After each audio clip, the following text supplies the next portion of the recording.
first debate over the weekend, Hill. The economy is expected to expand 2.5% this year. Boosting Korea's ties with its global partners on the sidelines of the Status UN summit. A massive drone attack on Ukraine overnight on Monday and Tuesday.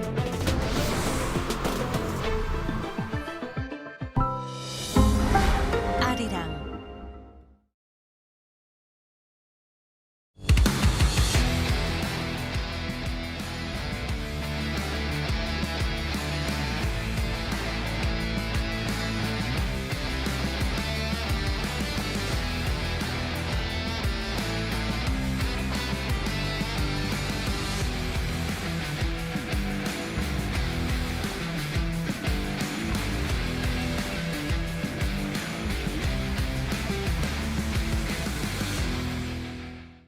Gyeongju, a city that holds 1,000 years of history. The cherished values, preserved over time, have shaped who we are today. Now, through new encounters, we step into a better future. Sustainability, innovation. With the spirit of connection, a new millennium story begins. As APEC and Gyeongju come together. APEC meets Gyeongju.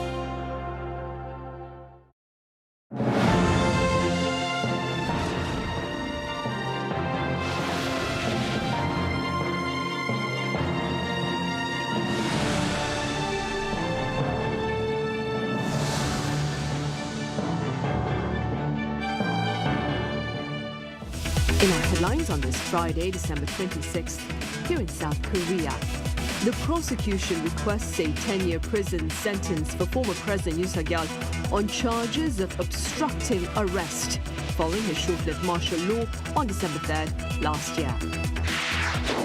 Meanwhile, North Korea's Kim Jong-un reportedly orders his officials to expand missile production while touting progress in the construction of a nuclear-powered submarine. And back here in Seoul, the mercury plunges on this Friday with the chill factor rendering the temperature minus 20 degrees Celsius during the early morning commute. Prosecutors are seeking a 10-year prison sentence for former President Yoon Suk-yeol on charges of obstructing the execution of a warrant to arrest him. This comes as the first of 4 court cases against him concludes its hearings today.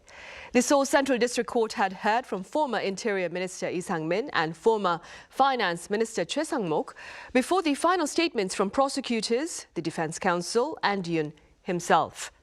Prosecutors argue that Yoon selectively convened cabinet members during the martial law declaration to create the appearance of a legal procedure. His defense maintains the process was lawful and the arrest attempt was illegal. An initial ruling is expected in mid-January. Meanwhile, e-commerce giant Coupang says the recently leaked personal information of over 33 million of its users was not transferred to third parties, but the government asserts this unilateral claim cannot be confirmed. Our Oh Soo-young has the latest. Coupang says it identified the former employee responsible for the large-scale leak of customer information after tracking down the individual through digital forensic evidence. According to the e-commerce giant on Thursday, a former staff member admitted to using a stolen security key to access some 33 million customer accounts. Of those, data from about 3,000 accounts were stored. The information included customer names, email addresses, phone numbers, home addresses, limited order details, and roughly 2,000 access codes for shared apartment building entrances. Coupang said no payment information, login credentials, or personal customs clearance numbers were accessed. The company added that the perpetrator deleted all stored data after media reports emerged and said there is no evidence that any information was transmitted to third parties. The individual also told investigators that the laptop used in the breach was destroyed and thrown into a river. Coupang said the device was later recovered during a search of the river. The company said it commissioned top-tier global cybersecurity firms from the early stages of the incident, and that the result of those investigations are consistent with the perpetrator's statements. Coupang said it will continue to provide updates and will separately announce customer compensation measures. However, the government has objected to Coupang's disclosure, saying that the company unilaterally made public matters currently under investigation by a joint public-private probe. The Science Ministry says Coupang's claims have not yet been verified and remain subject to confirmation, adding that investigators are still examining the type, scale and cause of the data leak. On Christmas Day, the Presidential Office convened an emergency ministerial-level meeting to discuss countermeasures to the data leakage. Chaired by Presidential Policy Chief Kim Yong-bum, the meeting was attended by senior officials from relevant ministries, agencies and foreign affairs circles. This comes amid allegations over Coupang's lobbying of US political and government figures, which could lead to potential diplomatic and trade friction, alongside separate criticism from former US National Security Advisor Robert O'Brien over his handling of the Coupang data breach. 오수영, Arirang News. In other news, Democratic Party leader Chung Chang-rae says the ruling party will push ahead with a second round of special counsel investigations against former President Yoon Suk-yeol. In a press conference earlier on this Friday, Chung said intentions to this end will be framed out in the first bill to be put forward by the DP in the new year. The three special probes include insurrection charges over Yoon's martial law bid, allegations involving former First Lady Kim Gon-hee, and an investigation into the death of a young Marine. The DP also looks to propose a special probe into allegations that the Unification Church bribed politicians across the aisle. The Unification Ministry here says North Korea's latest display of military might comes in response to security commitments between Seoul and Washington, including the pursuit of nuclear submarines by South Korea. Our Park Jun-han has details.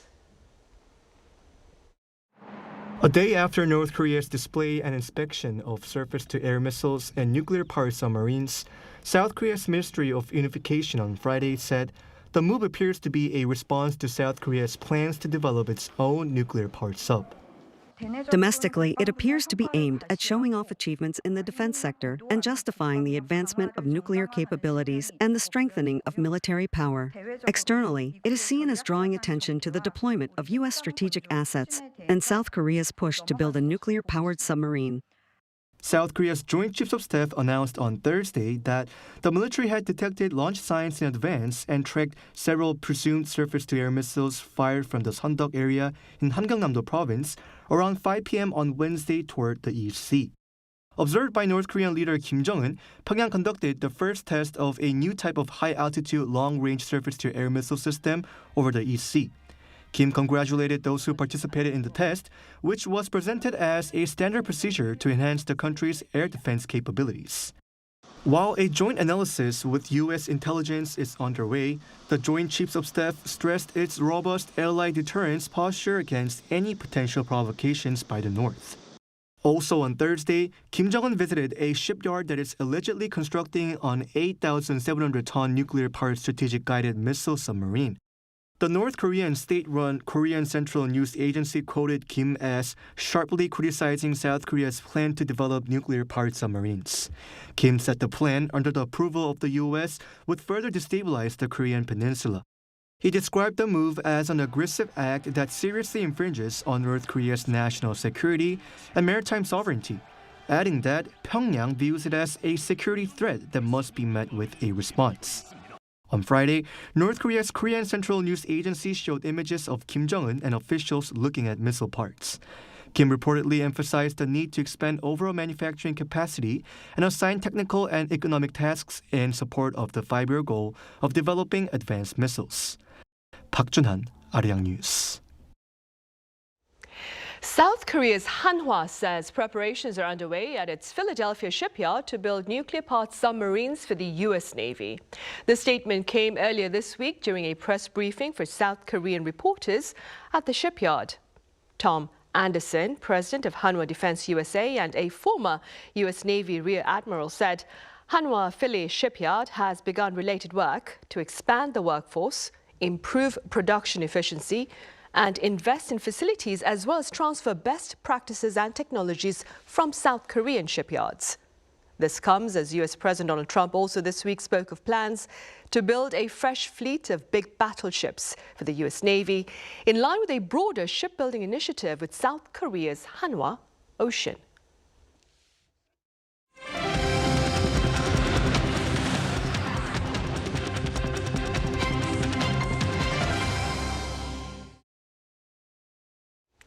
The mercury plunged on this Friday here in Seoul, with the chill factor rendering the temperature minus 20 degrees Celsius during the early morning commute. What's more, the temperature this evening remains below freezing as well. Our Lee Min-jin covers the frigid weather. The temperature in Seoul plummeted to minus 11.8 degrees Celsius this morning, the coldest morning of the winter. Biting cold winds made it feel as cold as minus 20 degrees after wind chill. Cold wave warnings have been issued for most regions nationwide on Friday for the first time this winter. A cold wave warning is issued when morning low temperatures of minus 15 degrees Celsius or lower persist for 2 or more days, or when sudden extreme cold is expected to cause significant damage over a wide area. A severe cold wave warning has been issued for Gyeonggi-do Province, Northern Gangwon-do Province, Daecheon in Chungcheongbuk-do Province, and the northeastern mountainous areas of Gyeongsang-buk-do Province. Sub-zero temperatures persisted throughout the day today, with Seoul only reaching minus 4 degrees for its daytime high. Heavy snow warnings are in effect for Ulleungdo and Dokdo, while heavy snow advisories have been issued for the west coast of Jeollanam-do Province and the mountainous areas of Jeju. Today, Ulleungdo and Dokdo Islands are expected to receive up to 15 centimeters of snow on top of what's there already. Jeju Island's mountainous areas will see 5 to 10 centimeters of snow, and the west coast of Jeollanam-do Province will get 1 to 5 centimeters. An official from the Korea Meteorological Administration explained that this cold wave is due to the influence of very cold air flowing in from the northwest, and emphasized that special care needs to be taken for the elderly, children, and outdoor workers, particularly around dawn and early morning, to avoid frostbite and cold-related illnesses. However, this cold spell will not last long. The sub-zero temperatures will continue into the weekend, but from tomorrow afternoon, temperatures will rise above freezing and the intensity of the cold will gradually ease.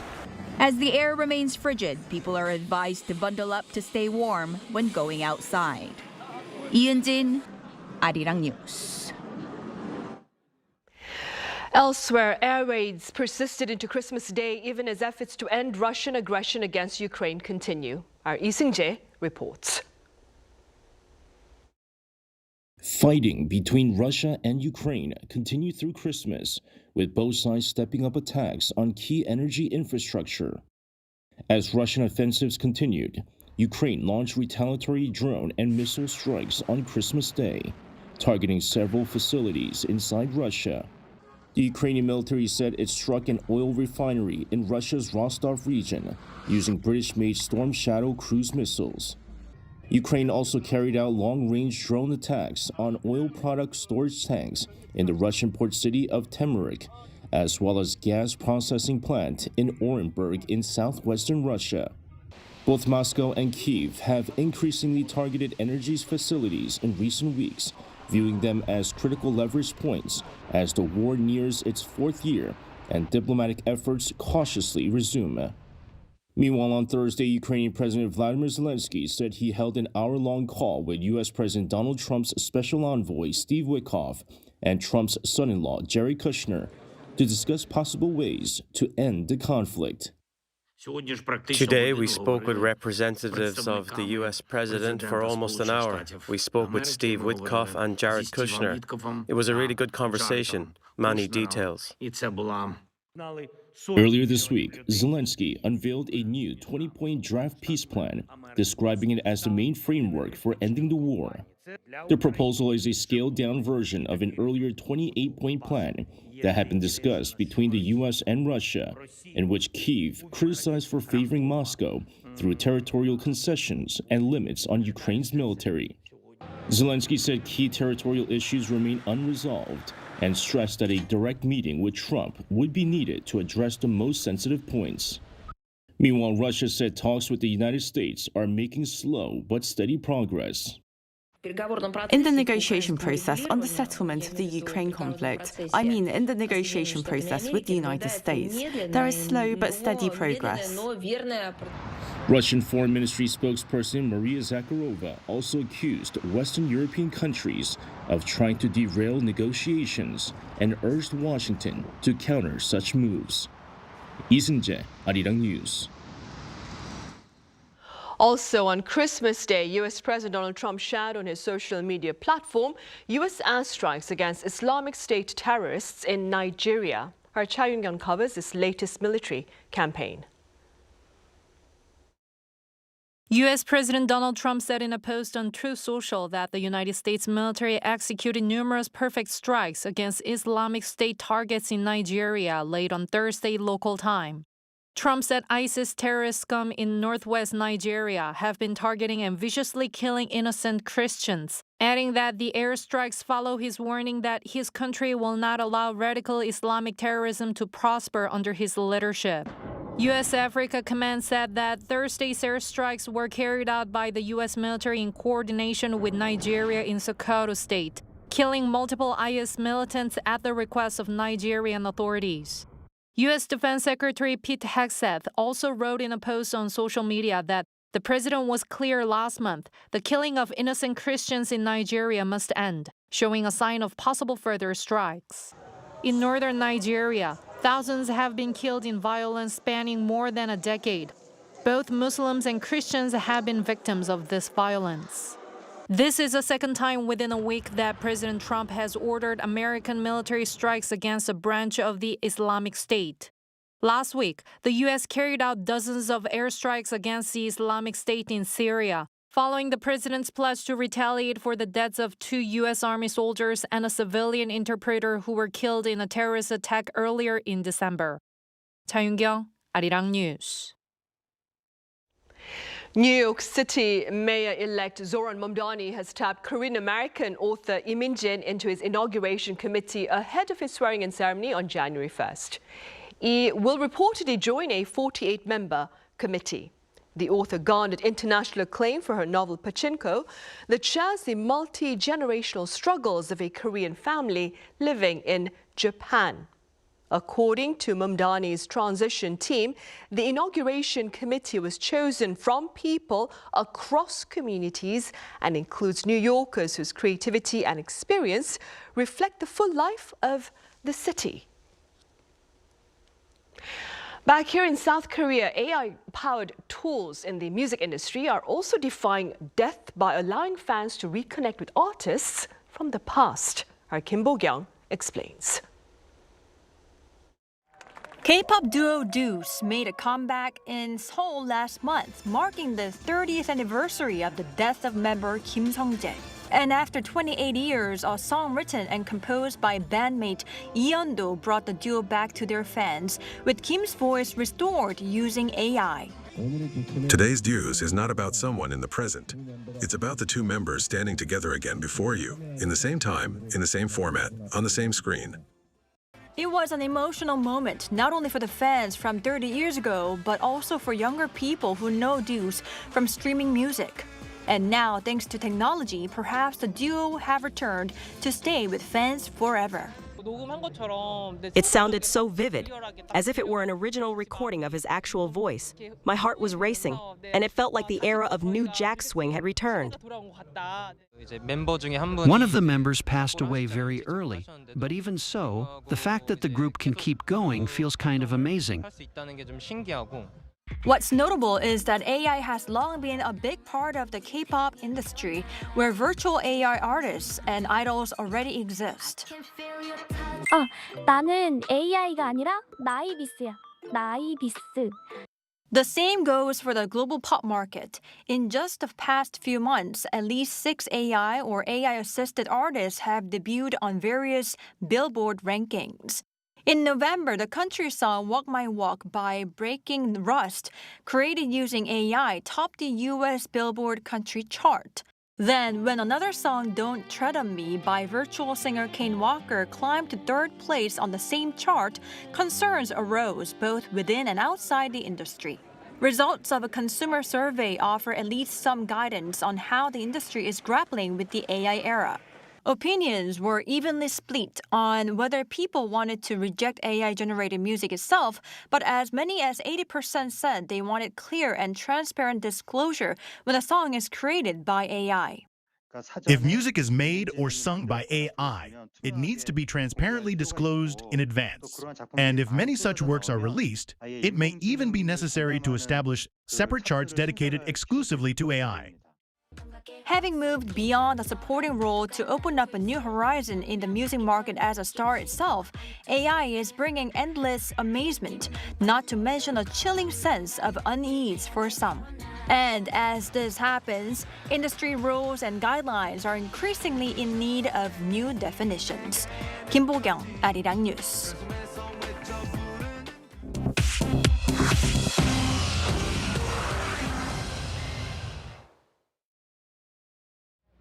This is The World Now, bringing you everything you need to know from around the globe.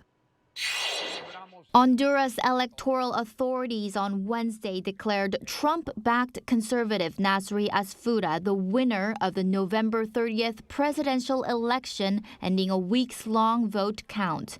Asfuda won 40.27% of the vote, narrowly ahead of the center-right Liberal Party candidate Salvador Nasralla at 39.53%. The ruling leftist Libre Party's candidate finished third with 19.19% in a clear rebuke of outgoing President Xiomara Castro's party. Trump endorsed the 67-year-old Asfuda days before the vote, and U.S. Secretary of State Marco Rubio congratulated him on social media. Nasralla alleged fraud, while the Organization of American States said it is closely following events and noted results were announced with 0.07% still being counted. Pope Leo, in his first Christmas address in St. Peter's Square, urged Ukraine and Russia to find the courage for sincere, direct, and respectful dialogue to end the Ukraine war. He called for weapons to fall silent as U.S.-led negotiations to end the almost 4 years of conflict continue. The Pope on Thursday also pointed to suffering in Gaza. He asked how people cannot think of people in tents exposed to rain, wind, and cold as the war there continues after Hamas' October 7, 2023 attack on Israel. Police in Nigeria said a suspected suicide bomber detonated an explosive inside a mosque during evening prayers on Wednesday, killing at least 5. The blast at the Al-Adul Mosque in Maiduguri, the capital of Borno State, killed at least 5 worshippers and injured 35 others, police said. No group claimed responsibility. The attack comes amid heightened security concerns in Nigeria's northeast, where Boko Haram and its ISWAP faction have waged a 15-year insurgency. Governor Babagana Zulum condemned the attack and urged vigilance, as police said explosive ordnance teams were sweeping the area. A Powerball ticket sold at a gas station in Cabot, Arkansas, won a $1.817 billion jackpot on Christmas Eve, ending 3 months without a top prize winner. Powerball said final sales pushed the jackpot higher, making it the second largest U.S. lottery prize and the largest Powerball prize of 2025. The cash option stands at $834.9 million. Arkansas lottery officials said they will not know the winner until at least Monday because the claims center is closed for the holidays. The 3-month streak included 46 consecutive drawings without a jackpot winner. 추지현, Arirang News.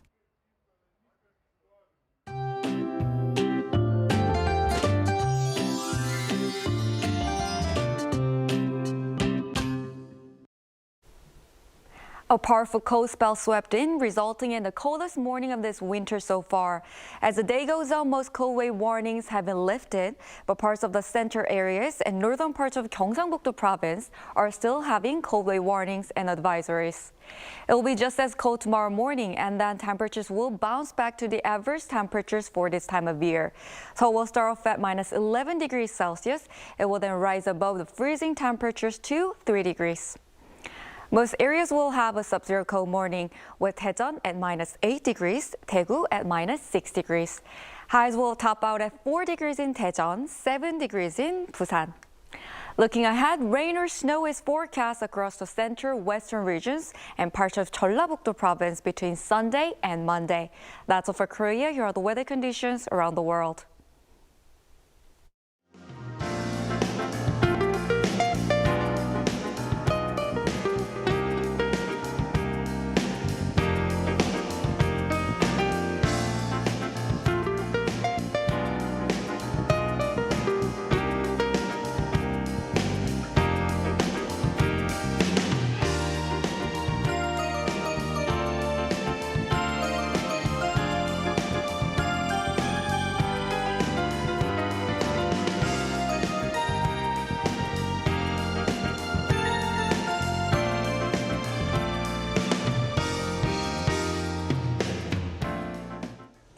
Those are the headlines at this hour here in South Korea. Coming up right after this break is our daily panel session. Do stay with us.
How to survive in Korea.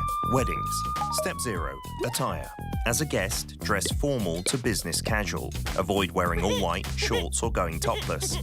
Step 1. Arrival time. Arrive 30 minutes prior to the wedding ceremony. Too many cars, too many halls, too many people. There are many twists and turns. Take pictures and shake hands. And write your name vertically, not horizontally, in the guest book. Step 2. Or shibor. 50,000 won, 100,000 won, 150,000 won. Cash gifts are given in these units. Decide on the amount based on your relationship. Write your name vertically on the envelope. Step 3. Wedding etiquette. Fill up the front row. Guests have 3 duties to fulfill: clapping, cheering, and taking pictures. Step 4. Dining. Take off your jacket. This will be your seat from now on. Start with the not your everyday delicacies. Galbijjim. Yes. Bosa. Yes. Chili shrimps. Definitely yes. Kimbap. Yeah. Only if you can't live without it. No need to pile up food. You have more than one opportunity. Did you survive the wedding? Wait. Did someone catch your eye? What are you waiting for? You're looking fine today.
Most South Koreans want democracy over prosperity this Christmas and beyond, while outside their borders, interest has been reignited over the country's hangover recovery drinks as end-of-year celebrations take place across the world. With more on Press Perspective today.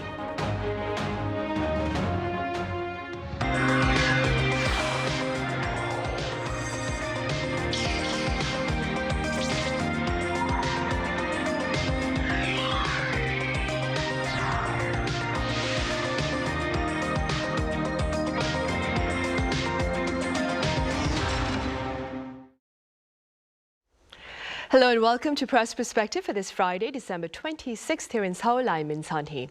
Today we cover a number of stories about Koreans and their wish for the country and the remedy for hangovers given the wining and dining to bid farewell to 2025. For more on this, our freelance journalist Rafael Rashid here in the studio. Rafael, hope you had a great Christmas. Thank you.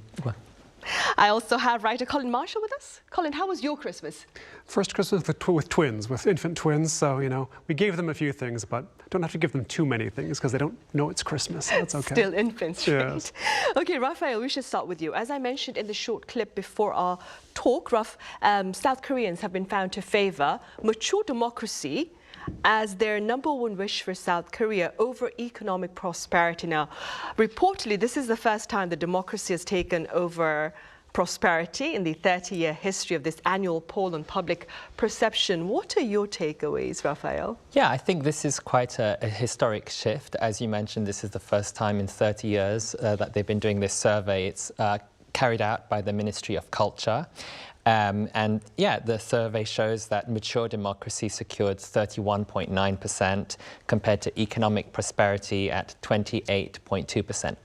Of course, this is, you know, a small difference in percentage points, but still significant nonetheless. The Culture Ministry, actually, some officials went on record anonymously saying that they attributed this to heightened public awareness following recent experiences of democratic strain. So, of course, I think the reference here is clear. It encompasses last December's martial law crisis when former President Yoon declared martial law and deployed troops to the National Assembly. And of course, that was reversed within a few hours. So I think, simply put, his subsequent impeachment and you know, this basically provided Koreans a kind of reminder of the democratic fragility, you know, that we can't take democracy for granted and that democracy is forever evolving. It's an ongoing process and that Koreans shouldn't be taking democracy for granted, something that they need to fight for every day.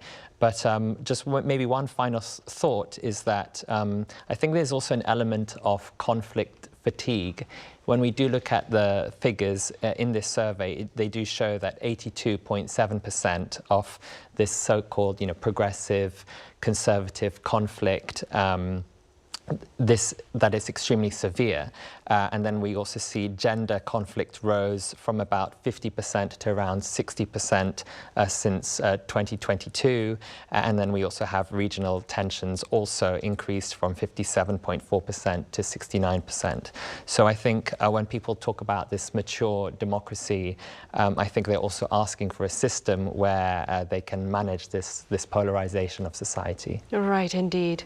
Colin, what are your thoughts regarding this shift in public perception from prosperity to democracy? Is it something you've been perhaps observing on the ground? Well, it's something I've been thinking about for a long time because, in part, when I was first getting to know Korea, before I even came here, Koreans would tell me, Koreans themselves would say, oh, you know, Koreans are more concerned with raising the standard of living, with prosperity, with the economy. Like, they care about democracy, but, you know, maybe later. Maybe it's for later. We'll worry about the sort of niceties of democratic government. First, just get the economy built up. So if that's true, then I suppose we can tell a fairly straightforward story here that the economy has been growing for quite a while in Korea. It used to be growing very fast.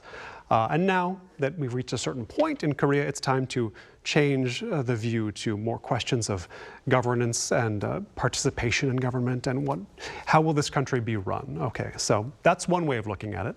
Another is the issue of national prestige.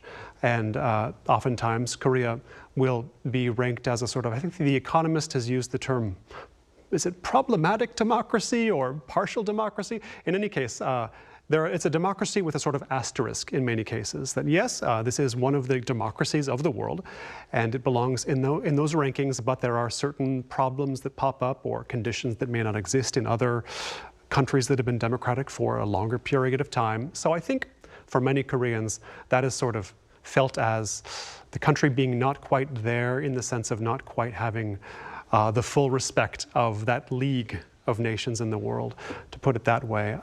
And so I think back to a piece written by P.G. O'Rourke, the American humorist / reporter. In the late 80s, he came here when there were so many student demonstrations, student protests, in the name, ostensibly, of democracy. And in this piece, he pulls over one of the students who's participating. And he says, asks amid the tear gas, what do you want? And he says, democracy. He asks, why do you want democracy? Oh, it's better. Why is it better? It's more democratic that way. So I think that circularity is still somewhat telling here. Democracy is one thing, but I think that it's seen as a form of national prestige. There are the democracies and the non-democracies, and the latter are lesser countries in the eyes of many people. And so it's less to do with what the political system is than sort of where it ranks in global perception. So that's something as well. I think we have to balance those two. And the Lee Jae-myung administration has made many noises about being more open, more participatory, but I wonder how many people, how many Koreans or citizens of any country really want to participate themselves more in the day-to-day governance of the country. I don't think they do. I think in any case, they might want actually less involvement with the sort of squabbles, anyway, that go on in the state. So let's bear that in mind as well while evaluating these survey findings. Right, and staying with surveys, Raphael, a poll of foreign residents who've been living in South Korea for over 2 years shows that more than half are happy and satisfied with life here. Now, this particular ratio, it's higher than that of South Koreans. How do you explain this discrepancy? Yeah, actually, this survey came from the same one that we just discussed from the Ministry of Culture, the so-called Survey on Korean Attitudes and Values. And this year they actually, looked for the first time at around, they pulled around 1,000 foreigners to ask their opinions. And so we have 55.9% of foreign residents saying that they're feeling generally happy, and 56.1% say that they're satisfied with their lives, higher than that of Koreans at 51.9% and 52.9% respectively. I think this, there are several factors, I think, that can maybe explain this. For, I think, many of us foreigners living in Korea, Korea, I think, offers something genuinely refreshing, and also, I guess, at least for me and for many of my friends, it's a remarkably, or at least comparatively, safe country to be in. You don't need to kind of look over your shoulder at night. In big cities, of course, we have to be careful wherever we are. Healthcare access, of course, I think is extremely important. Just the other day, I had my compulsory, comprehensive health screening that is free every 2 years. And I think, these small things do help, especially maybe in other countries where a medical emergency might bankrupt certain people. So I think, we can understand the appeal here, of course, infrastructure, digital services, administrative processes. But I think perhaps more importantly here, foreign residents measure their satisfaction against different baselines. So our home countries or alternative destinations, whilst Koreans themselves will be comparing their situation to kind of evolving expectations of what Korean society needs to provide for them. So I think the baselines here are very different from what people are comparing. It doesn't necessarily mean that everything is beautiful for everyone. And this survey also did highlight that around 44% of foreign residents reported experiencing discrimination, primarily based on their country of origin, followed by language proficiency and appearance. But of course, then they said that their satisfaction in life was higher than locals. So I think that is also very telling. Right, and staying with this survey, of course, Colin, the public believes that the government's priority should be tackling the gap between the rich and the poor. Keeping this in mind, how does Korea's thoughts for the country and priorities for the government compare with those of its counterparts elsewhere? Right, it's one of those, it's another aspect, I would say, to, in a way, what Raphael was talking about, the perceptions of Korea within Korea and without Korea. They differ. And in this case, the inequality of Korean society is something that's often brought up in the discourse within Korea, often brought up as one of the worst qualities of the society. Is you have poor people and you have rich people and you have middle-class people, and the differences are very stark in the Korean perception, in the domestic perception. But when you look at any quantifiable measure of the economic inequality in Korea, it doesn't rank that badly. For example, there's this number, the Gini coefficient, that does measure this. And it's not one of the most equal societies in the world, but nowhere near the bottom either. So this is something where the numbers or the sort of objective measures come up against a different story told by perhaps people's lives or how they feel in the day-to-day experience here. So that's one question to consider as well, is why does it feel so much more unequal, apparently, to Koreans than it seems actually to be? Now, the question of what the government, if anything, should do is separate, because when you're talking about reducing the gap between rich and poor, well, you can make the rich less rich, which is, it doesn't have a good history. I will say that policies designed to do that have a way of causing problems you didn't anticipate.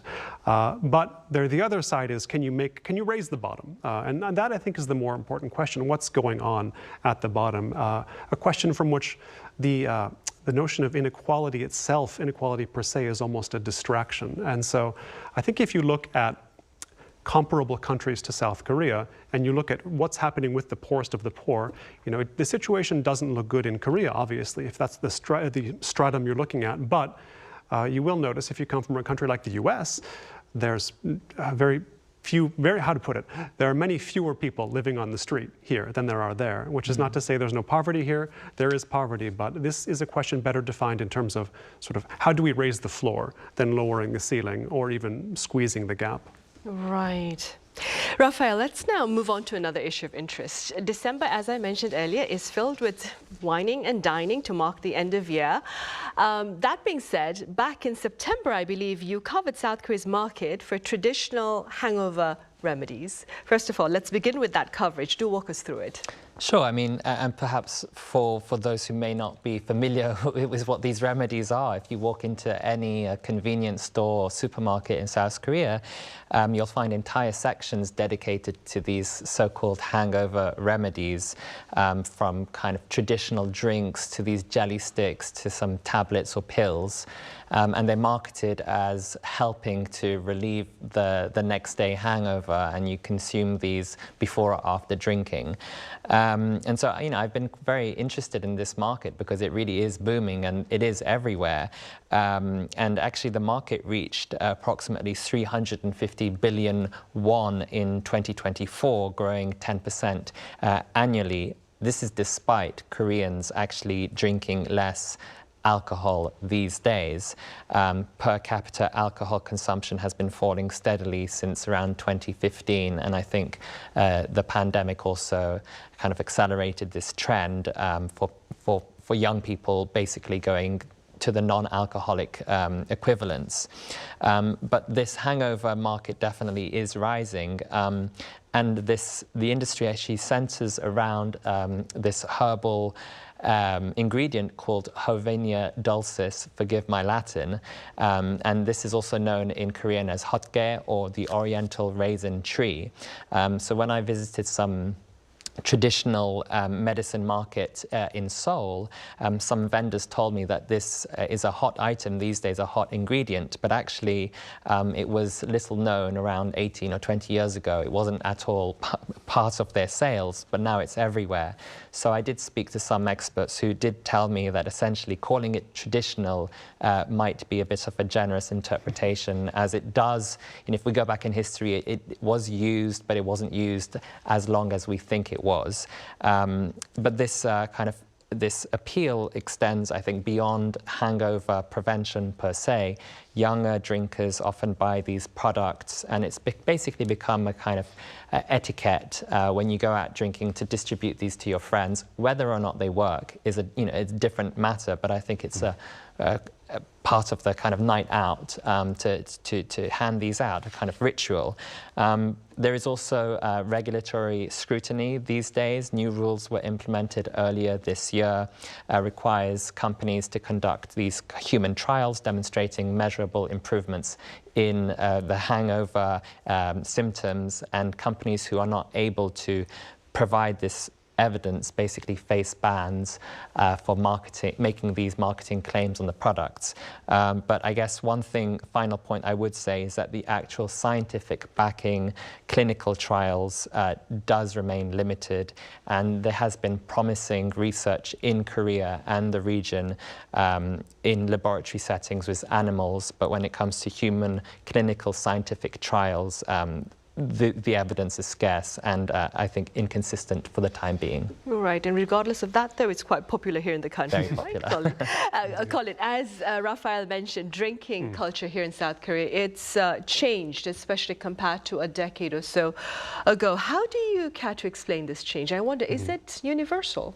Well, I think anybody who's watching, who even if they haven't been to Korea, if they've watched Korean dramas or films, they'll know these scenes with tables in a restaurant or a pub when the green bottles have piled up, 10, 20, 30 empty green bottles, all bottles of soju, very much the national liquor, very cheap and effective in its way, if that's the effect you want. And there have been these articles talking about the fall of the kingdom of somek, or somek being soju and mekju, or beer, mixed together, which makes the soju go down a little easier. And it's been quite a popular drink here in Korea, and still is, I think, popular. But the market research reveals that among what's called the MZ sedae, the millennial and Z generation, born between 1980 and 2000, I believe, there's been a tendency toward either not drinking alcohol at all, which I think is a minor element here, or drinking sort of less or higher quality drinks. And somek is not, I mean, the individual components themselves are not very high quality. Typically, it's, the sort of average beer with the average soju, mix them together. But now there's a market for wine, which was here 10 years ago, but 20 years ago was not so much. Highballs, the Japanese interpretation of sort of whiskey sodas, are getting very popular here in Korea. You can't go, I mean, in my experience, you can't go to any neighborhood pub and not be offered a highball. And then, so I think it's a taste difference. There's a sort of a generational shift in taste, but also health concerns and wanting to be able to go to work the next day, as Raphael mentioned. Hangovers and their sort of dubious cures are almost part of the culture here. So I think that all feeds into it. But I would be surprised if we see mass abstention from alcohol entirely, especially as New Year's comes around. But I wouldn't be surprised if a focus toward quality, not quantity, becomes permanent. Right. Raphael, beyond drinking, you also did a piece, I believe, on how South Korea's kimchi is being priced out. Could you tell us more? Yeah, I think if you look at the economics, it's quite stark and troubling for Korean producers. Chinese kimchi sells to restaurants for about 1,700 won per kilogram, whilst Korean-made versions average 3,600 won, basically more than double the price. If we look at the trade situation, it's also quite bleak. In the first 10 months of the year alone, South Korea imported $159 million worth of kimchi, almost entirely, I think it's 99%, from China, whilst exporting $137 million worth of kimchi. So for an industry that is built around Korea as this is the national dish. It's the signature ambassador of Korea. This, I think, represents both an economic and symbolic reversal. I spoke to some kimchi producers and factory owners. I visited a kimchi factory as well, and they describe watching local restaurants basically abandoning their products. They used to literally sell to the local community. Now they can't do that anymore. It's essentially sales online or to basically individual addresses or families. But basically, the restaurants are no longer buying Korean-made kimchi. Why? purely down to the price issue, cost pressures. One factory owner told me that many producers over the past decade have not been able to invest in facilities or expansion plans, and that if they don't go bankrupt, that's a success. That's how bad they're telling me it is.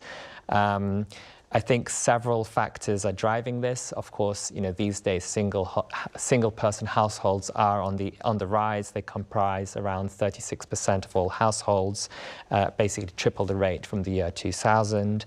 So whilst it reduces the kind of home kimchi production, it also increases the demand for commercial varieties and also eating out to get your fix of kimchi. And of course, you can't go to a restaurant in Korea and pay for kimchi. It will always come out for free.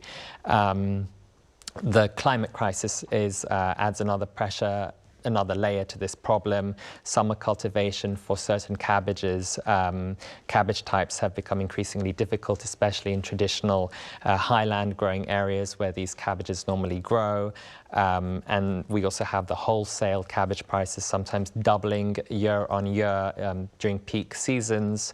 So I think this volatility makes Korean production even less, I guess, competitive against this industrial scale of Chinese operations. And I think we need to remember that a lot of the kimchi producers around the country are very small. They're not huge factories. I think it's around 3/4 of kimchi manufacturers operate these kind of micro businesses, only 3 or 4 people. So, when it's a very labor-intensive kind of industry, they struggle to compete against large-scale operations. So, I guess it comes down to a matter of kind of the economics of the situation. It's simply cheaper to buy from abroad. Right, and it remains a very big concern, of course, for Korea as we speak. I'm afraid that's all the time we have. But as always, Raphael, thank you so much for your time and your thoughts. Thank you. Colin, thank you very much for your insights. Thank you. Right, on that note, we say goodbye today. We return same time next Monday, so do join us then. And thank you for now.